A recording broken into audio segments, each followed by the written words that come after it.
Hello साथियों, नमस्कार। Welcome to G Chills. मैं हूं ईशा। कैसे रूस ने भारत को 450 साल बाद कराया आजाद।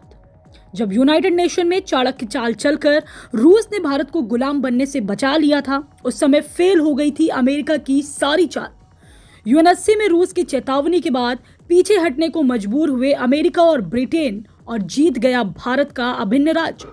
आज एक बार फिर से जब भारत को वेटो पावर देने से मना किया जा रहा है, तब रूस ने नया बखेड़ा खड़ा कर दिया है। इसके साथ ही रूस ने एक ऐसा ऐलान किया है जिसे सुनकर बांग्लादेश में हड़कंप मच जाएगा। सब कुछ जानेंगे बेहद विस्तार से, लेकिन सबसे पहले देखते हैं कि कैसे रूस ने भारत को गुलाम होने से बचा लिया। 19 दिसंबर 1961, एक ऐसा दिन जिसने भारत के नक्शे में गोवा को हमेशा के लिए शामिल कर दिया।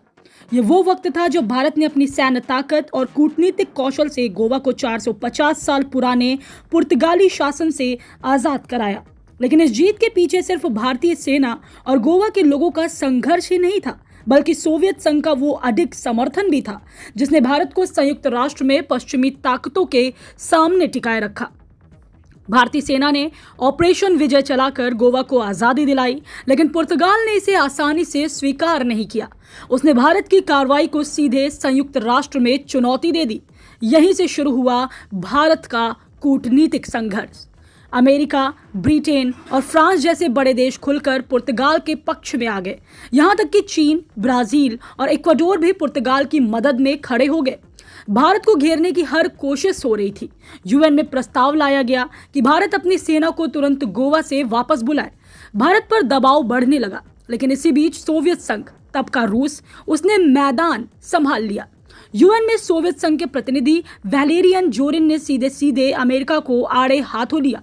उन्होंने कहा, क्यूबा पर हमला करने वाला अमेरिका भारत को नैतिकता का पाठ पढ़ाने की कोशिश न करे। जोरिन ने साफ कहा कि गोवा भारत का अभिन्न हिस्सा है, चाहे इतिहास हो, भूगोल हो या संस्कृति। सोवियत संघ ने अपने वेटो पावर का इस्तेमाल करते हुए पुर्तगाल के प्रस्ताव को खारिज कर दिया। इससे न केवल गोवा की आजादी का रास्ता साफ हुआ, बल्कि अमेरिका और उसके सहयोगियों को भी करारा झटका लगा। ऐसा कहा जा सकता है कि भारत के अभिन्न हिस्से की आजादी में रूस ने अहम भूमिका निभाई थी। अगर वह नहीं होता तो फिर यह हिस्सा हमेशा के लिए गुलाम बना रहता। इस पूरे प्रकरण ने भारत और रूस के रिश्तों को और मजबूत कर दिया। गोवा की आजादी के बाद भी सोवियत संघ भारत का साथ देता रहा। 1962 के चीन युद्ध और 1965 के भारत पाकिस्तान युद्ध में भी सोवियत संघ ने न सिर्फ कूटनीतिक बल्कि सैन्य सहयोग भी दिया। जब अमेरिका ने पाकिस्तान को हथियारों से लैस किया, तो रूस ने भारत को जरूरी रक्षा उपकरण मुहैया कराए। गोवा की आजादी के इस ऐतिहासिक मौके ने भारत और सोवियत संघ की दोस्ती को नई ऊंचाइयों पर भी पहुंचा दिया।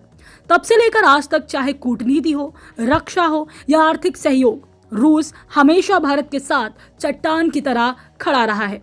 और इस साल 2024 में रूस ने भारत को कई बार यूएनएससी में परमानेंट सीट देने की वकालत कर दी है। रूस की राजधानी मॉस्को में भारत और रूस के बीच एक बेहद महत्वपूर्ण बातचीत हुई है, जिसमें न केवल आतंकवाद बल्कि भारत को सुरक्षा परिषद में परमानेंट सीट देने की बात भी की गई है। एक तरफ यह खबर भारत के लिए खुशखबरी है, तो वहीं दूसरी तरफ पाकिस्तान और बांग्लादेश के लिए खतरे की घंटी है। 19-20 दिसंबर को दोनों देशों के संयुक्त कार्य समूह की बैठक में आतंकवाद की फंडिंग रोकने और सीमा पार आतंकवाद से निपटने के लिए रणनीतियों पर सहमति बनी। यह चर्चा ऐसे समय पर हो रहा है जब भारत लगातार बांग्लादेश के आतंकवादियों को चिकन नेक के आसपास में गिरफ्तार कर रहा है। जिस प्रकार बांग्लादेश के अंदर कई खूंखार आतंकवादी जेल से फरार हो गए हैं, उसे देखते हुए रूस और भारत की मीटिंग बांग्लादेश की टांग तोड़ सकता है। क्योंकि अगर भारत और रूस मिलाकर बांग्लादेश को जिंदा कर सकते हैं, तो फिर यह दोनों मिलकर उसे तहस नहस भी कर सकते हैं। बैठक में आतंकवाद और उग्रवाद से निपटने के लिए अनुभवों का आदान प्रदान हुआ। इसका मतलब साफ है कि बांग्लादेश का तगड़ा उपाय हो सकता है।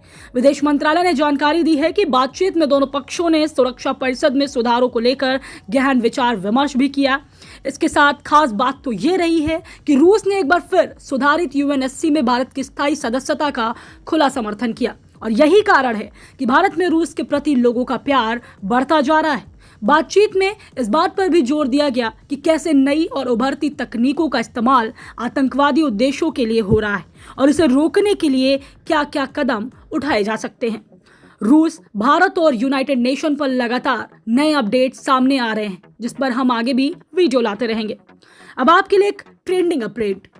बेंगलुरु के नेलमंगला हाईवे पर एक दर्दनाक हादसे में IAST सॉफ्टवेयर सॉल्यूशंस के CEO चंद्रम येगापगोल और उनके परिवार के 5 सदस्यों की मौत हो गई। वे अपनी नई वोल्वो XC90 SUV में महाराष्ट्र के सांगली जा रहे थे जब एक कंटेनर ट्रक ने नियंत्रण खोकर डिवाइडर से टकराने के बाद उनकी गाड़ी पर पलट गया। ट्रक चालक आरिफ ने बताया है कि अचानक रुकी एक कार से बचने के प्रयास में ट्रक डिवाइडर को जंप कर गया और फिर यह हादसा हुआ। इस घटना ने सड़क सुरक्षा पर गंभीर सवाल खड़े कर दिए। तो चलिए फिर मिलते हैं एक और नई अपडेट के साथ। तब तक आप हमारे प्लेलिस्ट को देख सकते हैं जिसका लिंक नीचे कमेंट बॉक्स में दिया गया है। इसके साथ ही वीडियो को लाइक करके चैनल को सब्सक्राइब कर लें। धन्यवाद।